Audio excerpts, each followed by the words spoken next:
Morning நாங்க டிஹெச்எஸ்எஸ் சாவுகட் பாளையம்ல வந்து 11K1 students Sahana, Shruthika, சாரஸ்னி, கிர்பாசி, ஜீவதஸ்ரீ நாங்க வந்து எஸ்ஐடிபிக் ப்ராஜெக்ட்ல சென்சார் சாரி ப்ராப்ளம் டாபிக் எடுத்திருக்கோம்.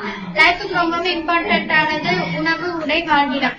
இதுல வந்து எங்களோட டாபிக் ஹேண்ட்லூம். அதனால வந்து ஹேண்ட்லூம் இம்பார்ட்டன்ட் ஆனது எனக்கு தெரிஞ்சு சொல்றேன். ஹேண்ட்லூம்னா வந்து கிளாத்தை கையால வீவ் பண்றது ஹேண்ட்லூம் சொல்லுவாங்க. இது ரொம்பவே old method. Thousands of years முன்னாடியே இது இருந்துச்சு. ஆன்சியன்ட் இந்தியால பீப்புள் வந்து காட்டன், நூல், சில்க் எல்லாம் வந்து வீவ் பண்ணாங்க. இந்துஸ் வேலி சிவிலைசேஷன் டைம்ல இது ரொம்ப காமனா மெத்தடா இருந்துச்சு. அப்பதான் வந்து முஸ்லீம் தர்கா, பனாரஸ், காஞ்சிபுரம் சில்க்லாம் வேர்ல்டு ஃபேமஸா இருந்துச்சு. இந்த ஹேண்ட்லூம் வந்து ஜாப் ஆப்பர்ச்சுனிட்டி, ஃபேமிலி இன்கம்லாம் தருது. இது வில்லேஜ்ல, rural area maximum number of peoples எல்லாம் வந்து வீவ் தான் பண்றாங்க. இப்போ ஒரு மெயின் ஃபங்க்ஷன், மேரேஜ் அந்த மாதிரி போனா எல்லாருமே கிடைக்கும்னு எல்லாருமே ஹேண்ட்லூம் சில்க்ஸ் கேட்பாங்க. ஏன் ஹேண்ட்லூம் சாரி கேக்குறாங்கன்னா அது ரொம்பவே குவாலிட்டியா இருக்குன்னு கேக்குறாங்க. அவங்க ஒவ்வொரு டைம் எடுக்கும் போது ஒரு சாரில ஓட்ட இருக்கும். அது ஸ்ப்ரெடர் கிரி அல்லது அடாஸ்.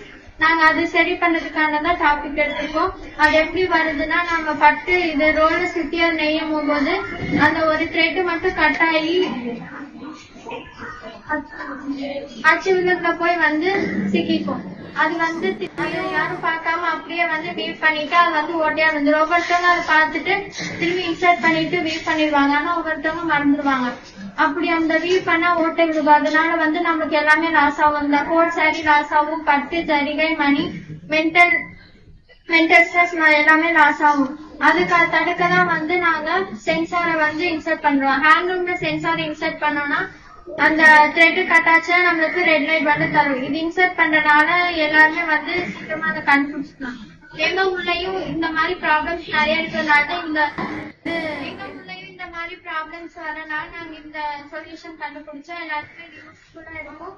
இந்த மாதிரி இந்த ப்ராப்ளம் வரனால எல்லாத்துக்குமே லாஸ் ஆகுது. இந்த சொல்யூஷன் அவங்க இது பண்ணாங்கன்னா ஈஸியா இருக்கும். அவங்களுக்கு எந்த ப்ராப்ளமே வராது, சாரி வேஸ்ட் ஆகாது, நல்ல இன்கமும் வரும்.